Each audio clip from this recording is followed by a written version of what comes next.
Welcome to my channel Billionaire Focus. Today we celebrate a living legend and investor par excellence, Warren Buffett. There is a list of investors that you might call Wall Street legends, and sitting at the very head of the list is Warren Buffett. Buffett is the chief executive officer of Berkshire Hathaway, a stock that has trounced S&P 500 over the long run, making millionaires out of shareholders. Warren Buffett lives in Omaha, Nebraska, and his superhero name is the Oracle of Omaha. Investors make an annual pilgrimage to listen to him speak when Berkshire Hathaway holds its annual meeting. Hathaway doesn't pay dividends, but invests in companies that pay it handsome dividends. Often viewed as an insurance company, Berkshire Hathaway is really a conglomerate with a highly diversified portfolio of companies inside of it. The business spans insurance, railroads, utilities, pipelines, retail, chemicals, and manufacturing, among many other sectors. It's possible that Berkshire Hathaway is the most diversified company you can buy, to the point that it's almost like a mutual fund. In fact, when you buy Berkshire Hathaway shares, you should probably view it as hiring Warren Buffett to manage your money. The size of the company today is at $1 trillion market capitalization. To sum it up, he tries to buy good companies while they're reasonably cheap and then lets managers do their jobs. One key aspect of his approach is that he doesn't mind holding cash if he can't find a good company to invest in. And cash is starting to pile up on Berkshire Hathaway's balance sheet. The numbers are staggering. In 2024, the cash hoard is reportedly approaching $350 billion. Berkshire Hathaway could start paying a dividend with all of that cash or repurchase huge swaths of its own stock. Warren Edward Buffett, the legendary value investor, turned an ailing textile mill into a financial engine that powered what would become the world's most successful holding company. Warren Buffett started investing at a young age, buying his first stock at age 11 and his first real estate investment at age 14. Buffett studied under the legendary value investor Benjamin Graham while pursuing a business degree at Columbia University. Harvard had rejected him. Buffett teamed with Charlie Munger to buy the ailing Berkshire Hathaway Textile Company, later to be used as a vehicle to acquire other businesses and make investments.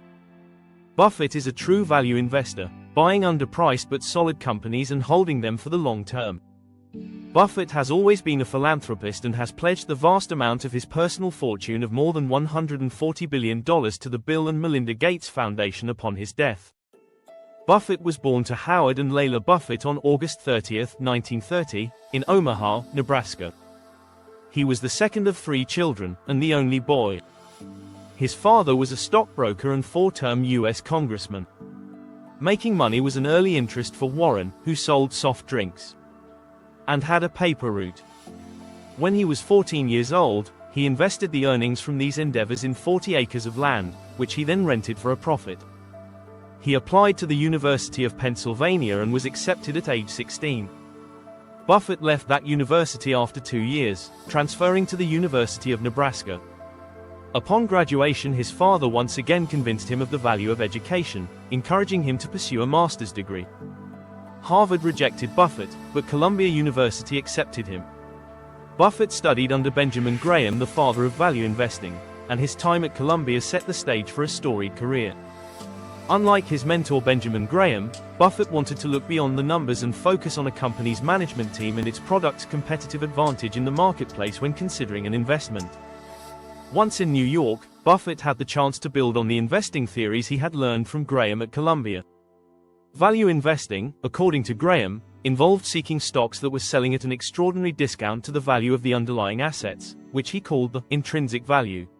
Buffett internalized the concept but had an interest in taking it a step further.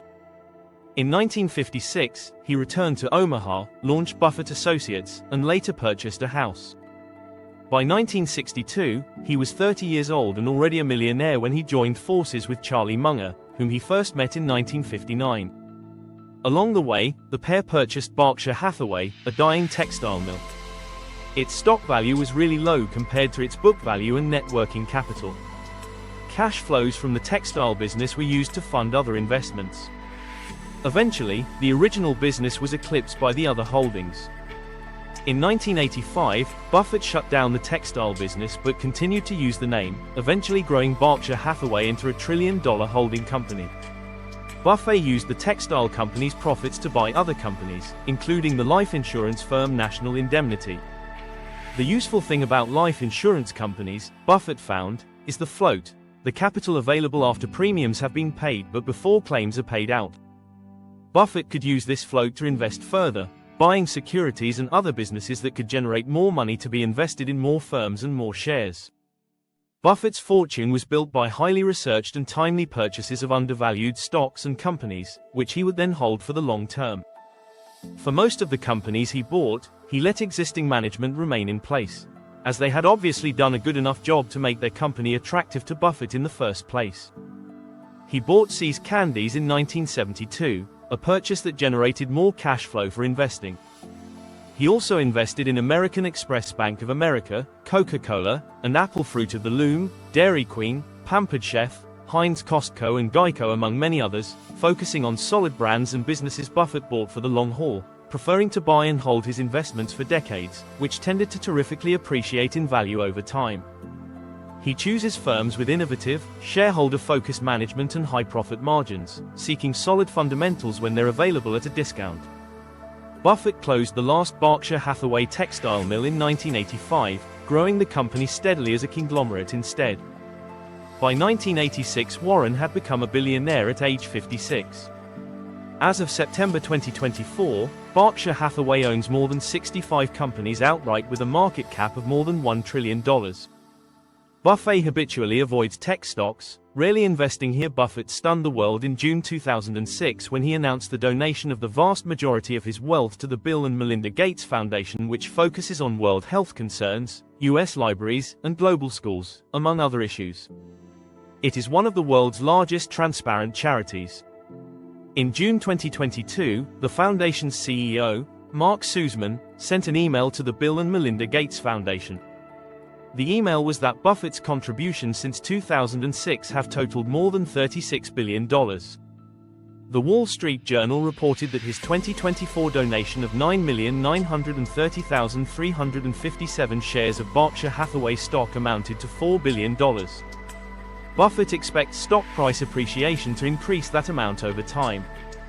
In 2024, another stock donation of 695,122 shares was evenly divided among 3 charities run by Buffett's children.